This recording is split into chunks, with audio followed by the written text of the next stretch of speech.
Good morning. My name is Michelle Trageser, and I'm managing the SR-3 Freight Corridor project for WashDOT. Today, I'll give an overview, both past and present, where we're at on the project, and focusing on our connections of the corridor to existing SR-3 and some features along the route. And then I'll finish up with what our next steps are for the project. So the SR-3 Freight Corridor will be a limited access facility, and by limiting the total number of intersections, we really create efficiency for the traffic along the corridor that you see here in white on the map. And it's about 6 miles in length in total. And we will be maintaining the existing SR-3 as a business loop that you see in orange here that goes through Belfair. So the Freight Corridor project, reduces the travel time from, south of Belfair here between there and Bremerton. And by, creating another route here, we also reduce the congestion and the travel time through Belfair and into Belfair. So there are 4 connections for the freight corridor. So we have the 2 end connections, the one here north of Belfair at Lake Flora Road, and the one at the south end where SR-302 comes into SR-3 as now. And then, Mason, there's some county connections. So a connection from extension of Log Yard Road here near the north end, and about midway down would be extension of Romance Hill Road. Then I'll also talk a little bit about the decisions and where we're at as the main line goes through Alta Brook neighborhood. So first, just a brief history of the project. So this started as a Mason County project, as you know, and when funding was provided in 2005, it became a WashDOT project. However, that funding was rescinded in 2009. So there was a little bit of funding in 2010 to be able to finish sort of what we started and end with the environmental assessment in 2013. So we've really been awaiting funding until we're able to restart last year, and when Connecting Washington funds were allocated. Let me turn on my laser pointer here. I think it's on now. So beginning at the south end, you will see a 2 roundabout arrangement here. And really, the goal here was to minimize impact to those who live here and work here, but still meet the needs for the SR-3 corridor and 302 and the business loop. So what this northeast roundabout does here, let me see, I had a laser pointer here earlier, but there we go. Okay, so this northeast roundabout really provides the connection to SR-302 between the corridor and there. And then the southwest roundabout is providing the connection of the freight corridor into the existing SR-3 and the business loop heading north here. So one of the important things in this area are the students that attend the North Mason High School.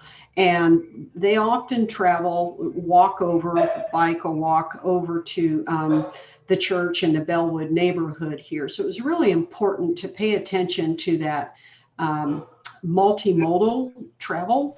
And so what you see in black here, sort of outlined in red, are multi-use pathways. They are separated from the corridor, and we reuse some of the existing. My apologies for my office mates here.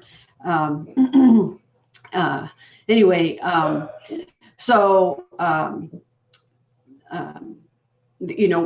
between the 2 roundabouts, we provide the access into the Bellwood neighborhood and the south entrance into the high school. So really, still prioritizing this movement of the freight corridor nice and smooth through the roundabouts. And then I guess I had a blow up view of this that I missed here. So anyway, moving into the north end. So we have really a different context here where we have quite a bit more space, and it allows a placement of a single large roundabout. And, you know, in this particular case, we're able to also improve the efficiency by having a slip lane here. And I want to make sure, am I coming through smoothly here? I got to notice my internet is unstable. So the slip lane allows traffic heading southbound from Bremerton onto the business loop down into Belfair to avoid this roundabout, sort of prioritizing the movement for the freight corridor. And of course, this also involves realignment of Lake Flora Road. So looking at our north end, moving down south along the main line to where we pass through by the Altabrook neighborhood. So we took the input that we got a year ago from our open house, and really the message was, you know, don't disturb our neighborhood. So we went through some traffic analyses and also looking at, you know, what our cost risks are. So the goal here was to avoid or, minimize the Altabrook neighborhood. And part of that was to take the alignment that happened in 2013 and looked at removing the features of a bridge that was involved in crossing the ravine here. So by removing that element,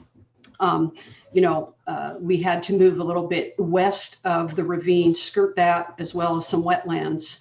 And then to sort of create the continuity for the Altabrook neighborhood, we moved the alignment to the east to get closer to the ravine and try to skirt the edge of that neighborhood, providing a bigger buffer between the corridor and the neighborhood. And so we get a little bit of an S curve through here, but really, we will meet our standards for design and, not bisecting the neighborhood. So, and also another safety feature looking at design is providing 12-foot lanes with wide 8-foot shoulders, and that provides safe movement with the wide shoulders. We have a total width of 120 feet for our right-of-way. Looking ahead, what is in our path next, is finalizing the connections and the path, the full length of the corridor. So we just recently entered the environmental phase, and that documentation is important for us to be able to go to the access hearing. So this public hearing we'll evaluate our access points, set those in place so that we can prepare our right-of-way maps and then be able to move into real estate negotiations.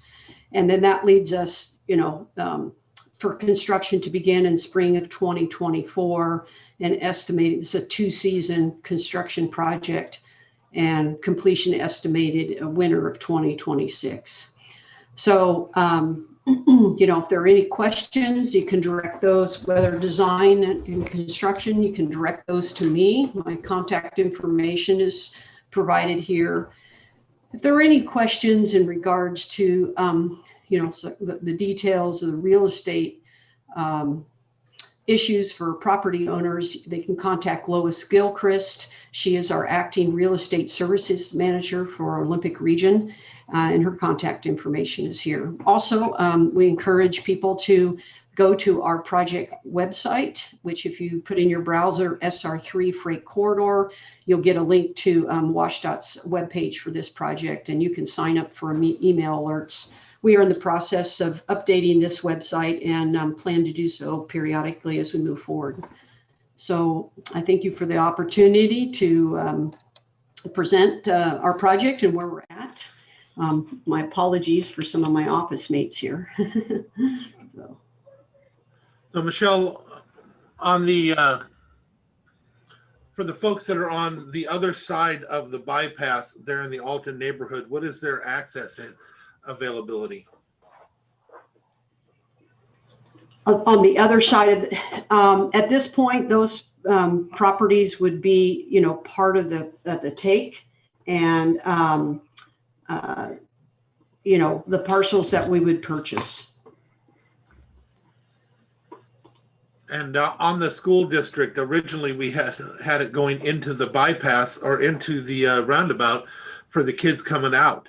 Apparently now it looks like it's back in the middle again. Hard to tell from the picture. Is that right turn out only? They have to go through the traffic circle to go back the other way down 302. And then if they want to go into school, they have to go past the school into a roundabout to come back and make a right turn in only. Okay, hold on. It stopped sharing my screen here for a minute. Let me get to the screen that you're talking about. So at the south end. So this screen here, you're talking about this movement right here, Yeah. Students coming from the school. So it looks yes, like and sorry, right out only for the school district then. What's the yes, speed limit between there? Yes, there would be a right out only. You can see the extension of these chicanes here to prevent the movement from, say, high school students wanting to be able to move left. But yes, so they would move through here to head north or get onto SR-302 east. They would do a right out and navigate this roundabout and then be able to make their choices here. So the Bellwood neighborhood also similarly, they need to go south, would come out and they would navigate through this roundabout and then be able to head whatever direction they're going here. What's the speed limit in between the two? That is 20 miles an hour, I believe. And I don't have the, 20 miles an hour, 25 at most.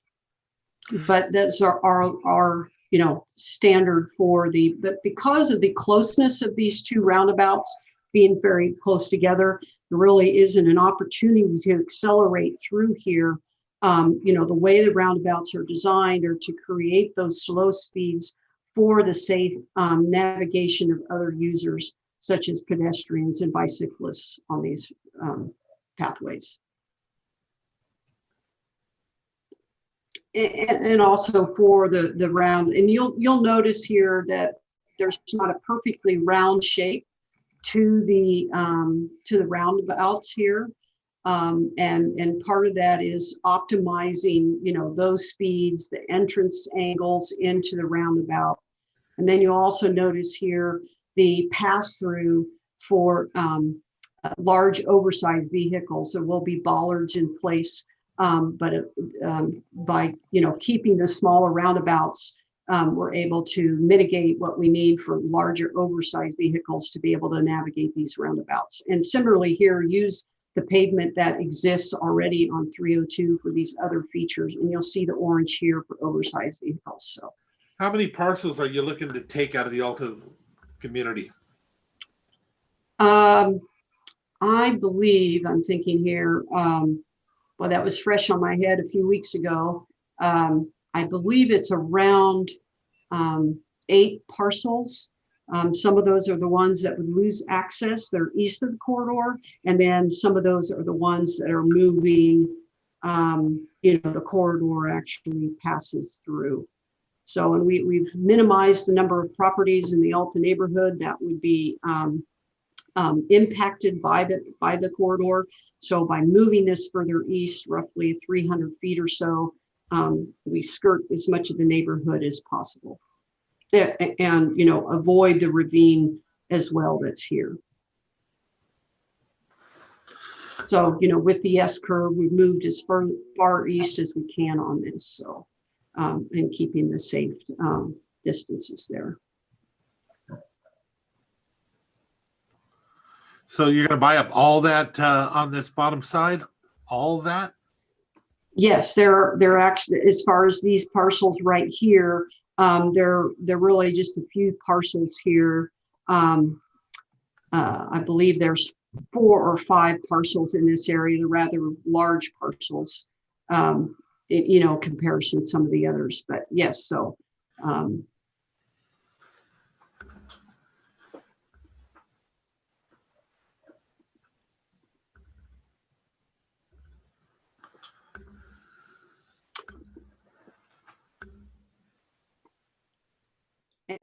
as far as what this, we're coming up out of the south end and moving here, and there's a number along the way, a number of wetlands that we are skirting, really trying to maintain the buffers.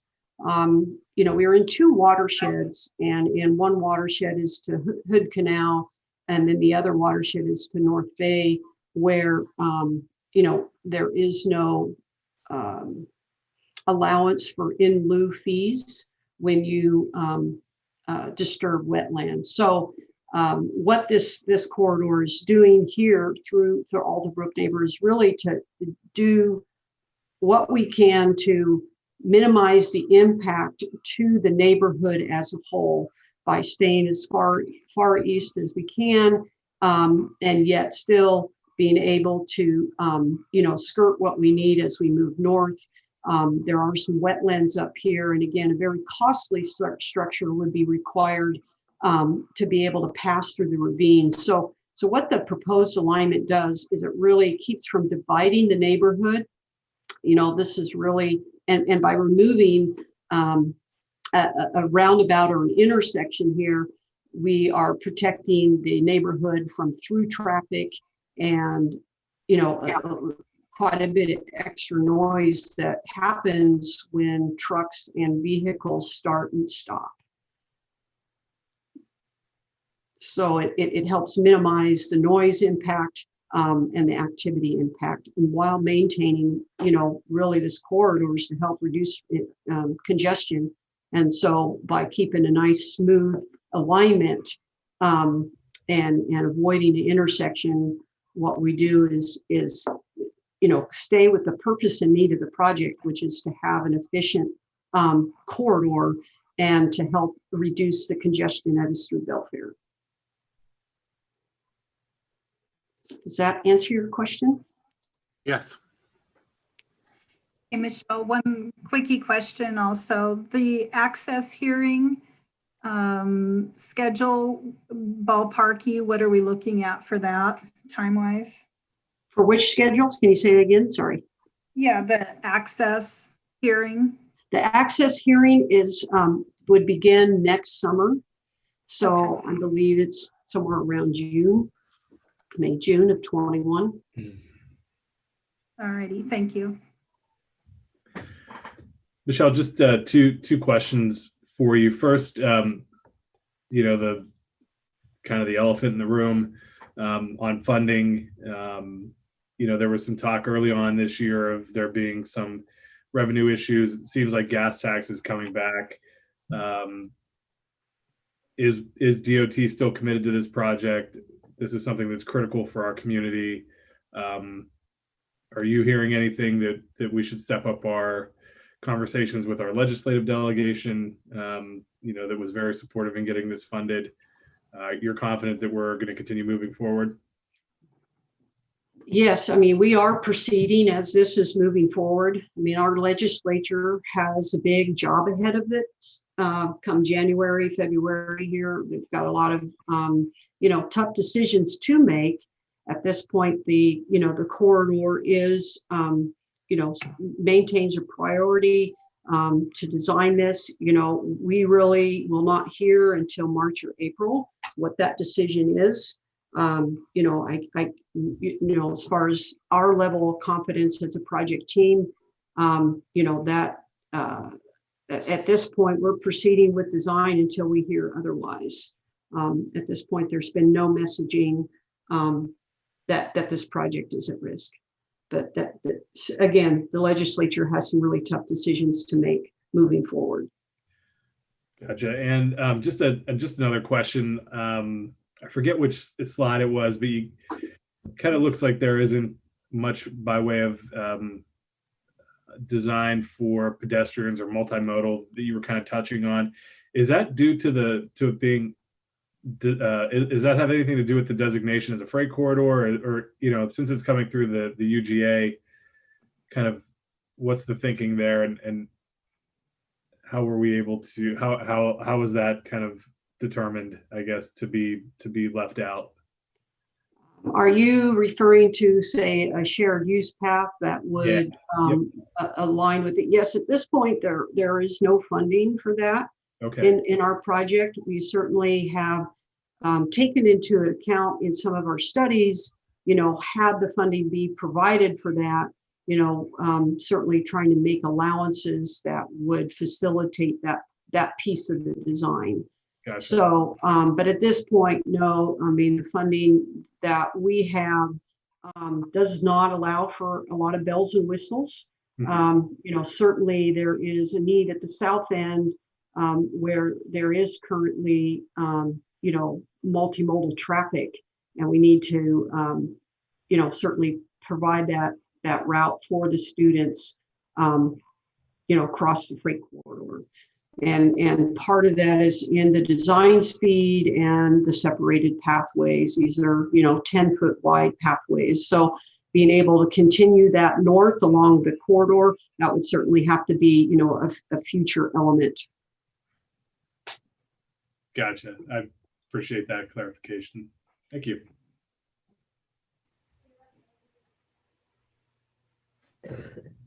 So, Loretta, Yes.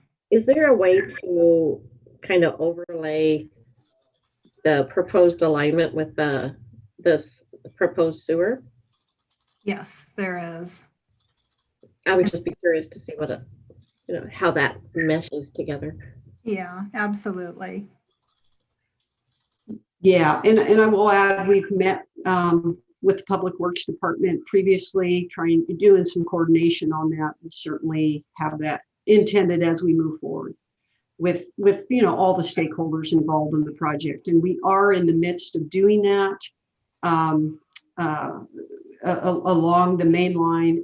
We focused at the end connections at first, so we certainly have been going through and trying to meet with stakeholders along the way. We still have more to go, so we're just partway through that part of the work. Great, thank you.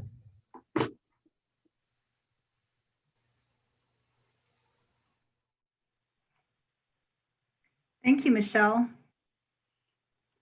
You're welcome. Thank you.